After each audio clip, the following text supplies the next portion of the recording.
The live TV, सच सबसे आगे। नमस्कार, मैं हर्षिता सिंह और आप देख रहे हैं the live TV. Uttar Pradesh विधानसभा चुनाव के लिए जी जान से मेहनत में लगी एडी चोटी का जोर लगा रही और खूब पसीने बहा रही भाजपा के लिए अब अपने ही लोग मुसीबत बन गए हैं, जो अब चुनावी मैदान में भाजपा को पानी पिलाने के लिए पूरी तरीके से उतर चुके हैं, कमर कस चुके हैं। सपा के जन समर्थन ने तो पहले ही आपने देखा कि बीजेपी को पूरी तरीके से हताश कर रखा है, लेकिन अब जो खबर सामने आई है उससे बीजेपी को एक और बड़ा झटका लगने जा रहा है। अब बिहार एनडीए में बीजेपी जेडीयू के बीच मचे जो घमासान की खबरें आती थी, उसका असर अब उत्तर प्रदेश के विधानसभा चुनाव में दिखाई देने वाला है, क्योंकि अब नीतीश सरकार में शामिल एक मंत्री ने भाजपा के खिलाफ यूपी में बगावत का झंडा बुलंद कर दिया है और अब बीजेपी के सहयोगी ही यूपी में मोदी और योगी की मुसीबत बढ़ाने का काम करने वाले हैं। और ये मंत्री कोई और नहीं बल्कि विकासशील इंसान पार्टी यानी कि वीआईपी के मुखिया और मुख्यमंत्री नीतीश कुमार की कैबिनेट में शामिल मंत्री मुकेश सहनी है, जो कि बीजेपी को धमकाते हुए उन्हें साफ करने के लिए मैदान में अपने उम्मीदवार उतारने का ऐलान कर चुके हैं। एनडीए सरकार में मंत्री मुकेश सहनी ने भाजपा को धोखेबाज बताया है। मुकेश सहनी ने अपने गठबंधन सहयोगी बीजेपी से बगावत करते हुए आगामी उत्तर प्रदेश विधानसभा चुनाव में अब अपने उम्मीदवार जो है उसको उतारने का ऐलान किया है और बीजेपी को हराने का भी ऐलान कर दिया है। तो बिहार सरकार में मंत्री और विकासशील इंसान पार्टी के मुखिया जो है मुकेश सहनी नाराज इसलिए हैं क्योंकि आरक्षण के नाम पर निषादों को लखनऊ बुला करके भाजपा ने धोखा दिया है। दरअसल कल जो अमित शाह ने रैली की, भाजपा ने लखनऊ में निषाद पार्टी के साथ जो संयुक्त रैली की, जो उसका आयोजन किया गया था, जिसमें निषाद समुदाय के लोगों को बुलाया गया, उसमें केंद्रीय गृह मंत्री अमित शाह भी शामिल हुए थे। और वहां आयोजित की गई दोनों पार्टियों की संयुक्त रैली में निषाद समुदाय ये उम्मीद जता रहा था, जितने भी लोग आए थे उनको ये उम्मीद थी कि अमित शाह आज निषाद समुदाय को अनुसूचित जाति में शामिल किए जाने की जो मांग है वो स्वीकार करेंगे, उसका ऐलान करेंगे। लेकिन ऐसा हुआ नहीं। रैली में किसी ने भी आरक्षण के मुद्दे पर कुछ भी नहीं कहा। आरक्षण के मुद्दे पर बात करना तो दूर, किसी के मुंह से आरक्षण का अ तक नहीं निकला। इसलिए निषाद समाज भाजपा को माफ नहीं करेगा, ये कहना है मुकेश सहनी का। साथ ही उन्होंने उत्तर प्रदेश में भाजपा की सहयोगी निषाद पार्टी पर भी हमला बोला है। लखनऊ में आयोजित रैली में केंद्रीय गृह मंत्री अमित शाह ने निषाद समाज को खूब साधने की कोशिश की, उनको लेकर के कई तरह के भाषण दिए।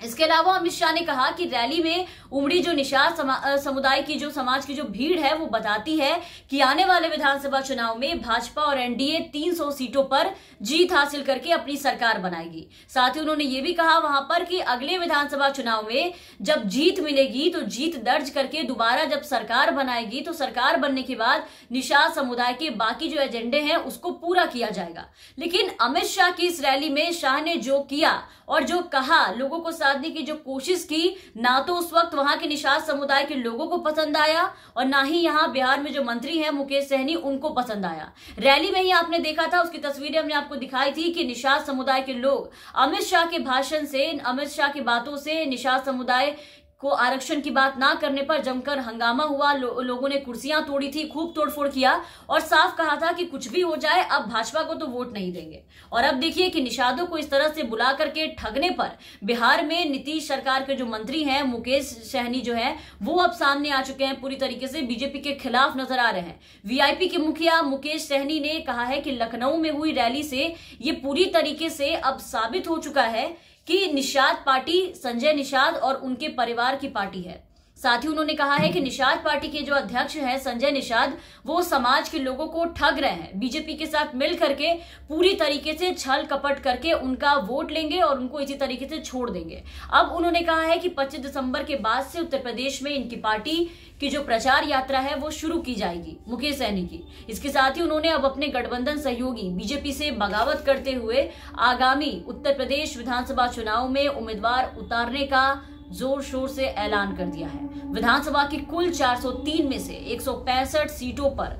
उम्मीदवार उतारने का ऐलान किया गया है। और एनडीए सरकार में जो ये मंत्री हैं मुकेश सहनी, इन्होंने भाजपा को धोखेबाज भी बताया है, अपनी ही पार्टी जिसके साथ बिहार में ये गठबंधन में है। तो यूपी चुनाव में सहनी के इस ऐलान, इस बगावत का जो असर है अब बिहार में एनडीए गठबंधन में जो आंतरिक कलह की जो बात जो चली आ रही थी वो खुल करके सामने आ गई है, जिसका असर यहाँ देखने को मिला। और आपको बता दें कि ये कोई पहला मौका नहीं है जब बिहार सरकार में जो मंत्री हैं सहनी, उनका गुस्सा इस तरीके से भाजपा पर फूटा है। इसके पहले मुकेश सहनी का गुस्सा जो है वो यूपी के मुख्यमंत्री योगी आदित्यनाथ जी के ऊपर फूटा था और उस वक्त ही सहनी ने यह ऐलान कर दिया था कि 2022 जो आने वाले साल में उत्तर प्रदेश में विधानसभा चुनाव होने वाले हैं, उस चुनाव में विकासशील इंसान पार्टी यानी कि जो वीआईपी है वो 165 सीटों पर अपने चुनाव के लिए उम्मीदवार उतारेगी। उस वक्त इनकी नाराजगी योगी सरकार से फूलन देवी की प्रतिमा को लेकर की थी। मुकेश सहनी फूलन देवी की जयंती के मौके पर वाराणसी पहुंचे थे, जहां पर उन्होंने फूलन देवी की प्रतिमा को स्थापित करने की बात कही थी। वहां पर वो मूर्ति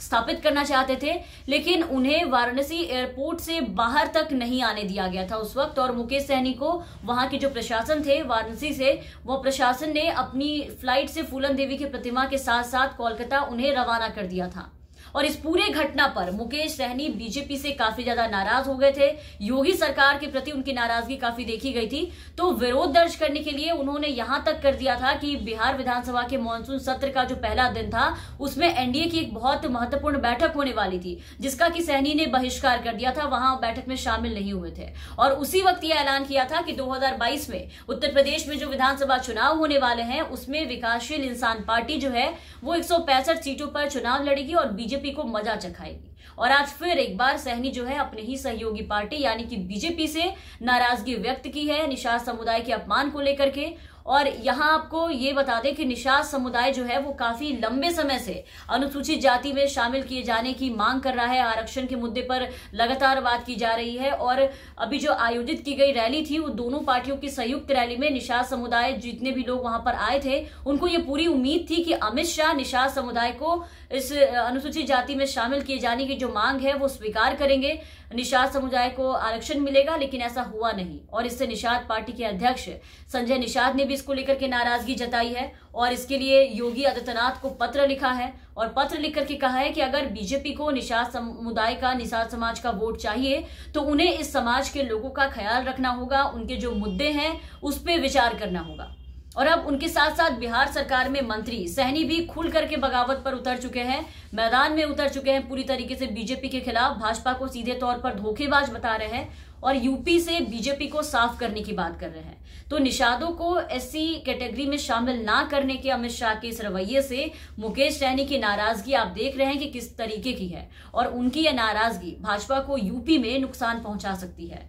क्योंकि एक तरफ अखिलेश यादव की जो पार्टी है सपा को जिस तरीके से लोगों का जन समर्थन मिल रहा है, जिस तरीके से उनकी रैलियों में भीड़ जुट रही है, उनकी इस रैलियों में भीड़ को देख करके आप देख रहे हैं कि बीजेपी की जो टेंशन है वो पहले से ही काफी ज्यादा बढ़ चुकी है। बीजेपी पहले से ही हताश और परेशान नजर आ रही है, जिसकी वजह से उनके यहाँ जितने करीबी लोग हैं, कभी आईटी के रेड डलवा रही है, तरह तरह की चीजें कर रही है, पैतरे अपना रही है ताकि इनको डराया घबराया जाए। लेकिन अब अखिलेश यादव ने तो पहले ही ऐलान कर दिया कि कुछ भी कर ले बीजेपी, उनकी जो ये साइकिल यात्रा है वो रुकेगी नहीं, साइकिल की जो रफ्तार है वो थमेगी नहीं, चाहे बीजेपी लाख कोशिश करे। अब उसके बाद अब आप देखिए कि उनकी सहयोगी पार्टी बिहार में जो है जो गठबंधन में मिलकर के सरकार चला रहे हैं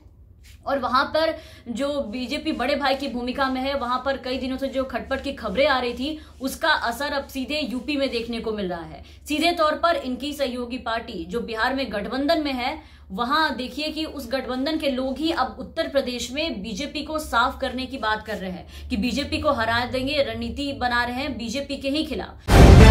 द लाइव टीवी, सच सबसे आगे।